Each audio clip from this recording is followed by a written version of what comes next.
지금부터 CMS란 무엇인가에 대한 이야기를 해보겠습니다.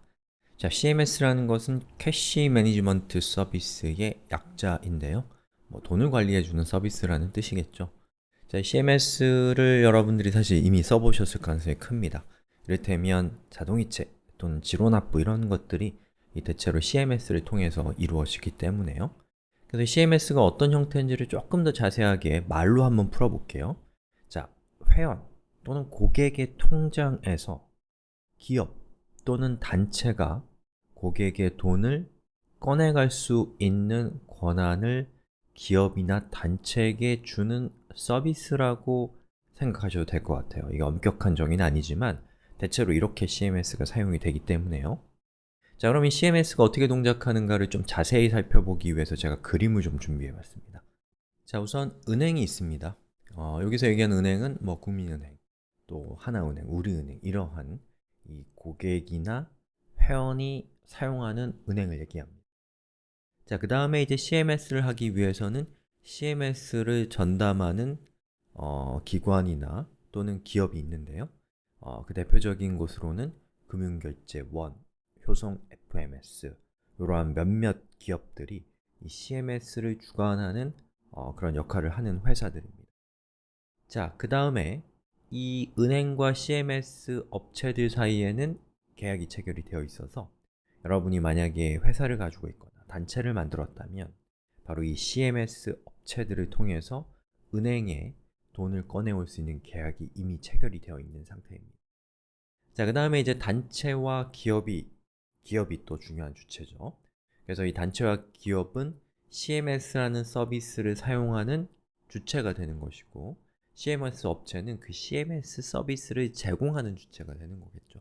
그래서 단체라고 하면 시민단체, 또 사회단체 이런 것들이 있을 것이고 기업은 한국전력이나 또는 여러 가지 통신사들이 이 기업에 해당될 겁니다.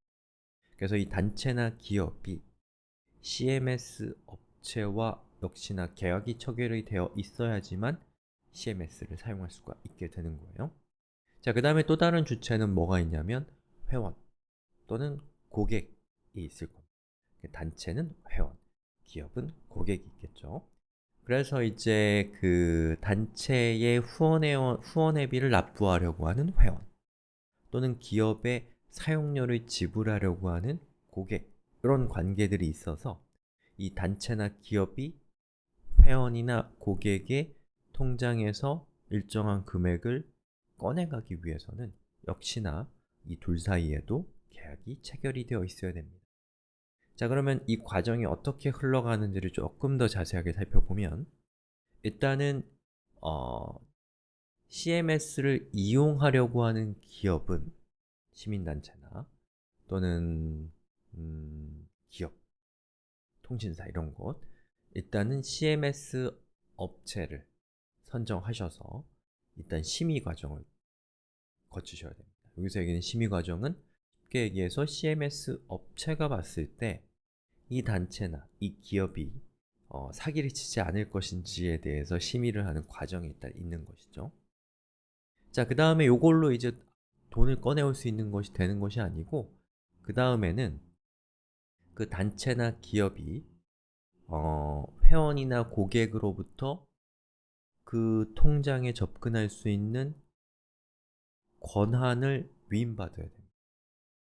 바로 그 과정이 이제 CMS를 신청하는 과정이 되는 건데요.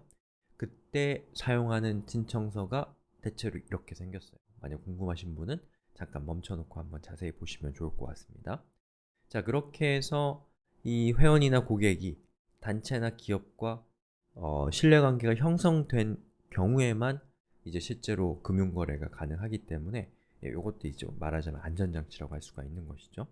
그러면 이런 과정들이, 이런 계약들이 다 체결이 되어 있으면 실제로 돈이 어떻게 흘러가는지를 한번 살펴볼까요? 예를 들어서 어떤 회원이 있고 그 회원이 오픈 튜토리얼스라는 단체에게 한 달에 10,000원씩 후원회비를 제공한다 라고 하는 것을 승인을 했다면 단체는, 오픈 튜토리얼스라는 단체는 CMS 업체에게 한 달에 한 번씩 출금 요청을 하는 겁니다. 자, 그 다음에 이제 CMS 업체는 그 출금 요청을 받아서 은행에게 다시 출금 요청을 하게 되고요. 은행은 그 출금 요청에 따라서 단체나 기업에게 돈을 출금해주는 그런 흐름에 따라서 돈이 이동하게 되는 것입니다. 자, 그런데 보시다시피 이것은 어떻게 보면은 단체나 기업이 회원 고객에 은행의 통장에 접근할 수 있는 권한을 주는 것이기 때문에 상당히 위험한 상품이라고 볼 수가 있는 것이죠. 그렇기 때문에 그 위험함을 낮추기 위한 여러 가지 안전장치들이 마련이 되어 있습니다. 그 안전장치가 뭔가를 한번 살펴보죠.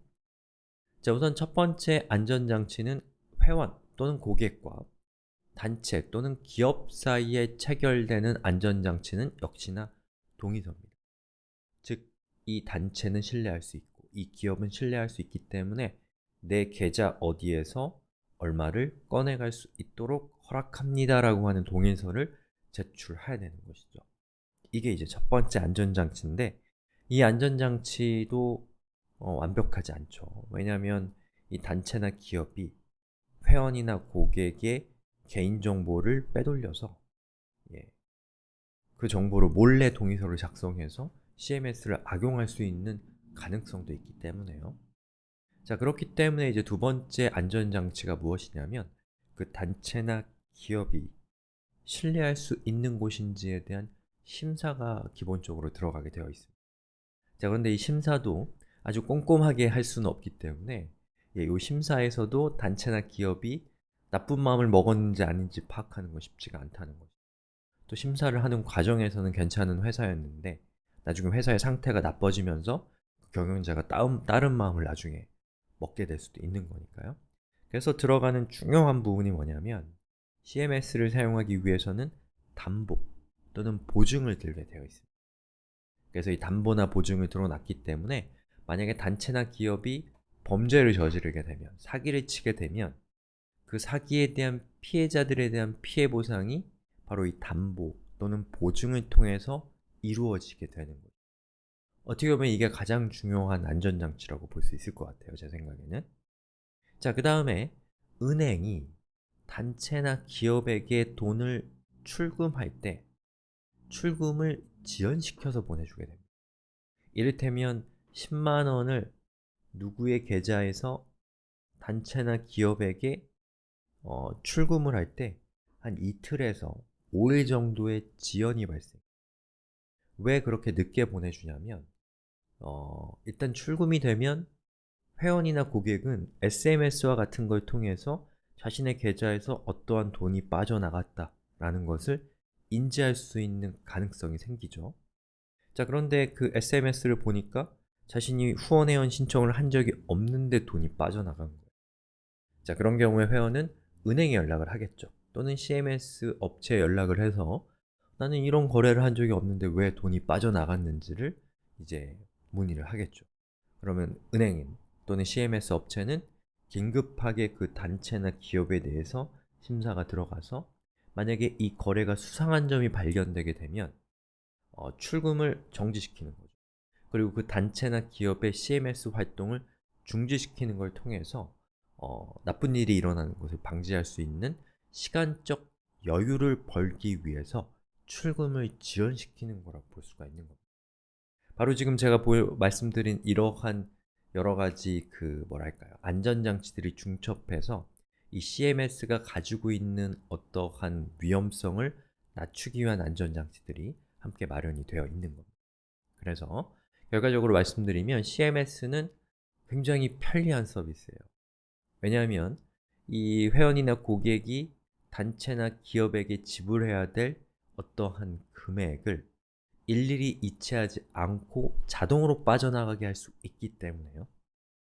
그런데 동시에 아주 위험한 서비스입니다. 보시는 것처럼 단체나 기업이 회원이나 고객의 통장에 접근할 수 있는 권한을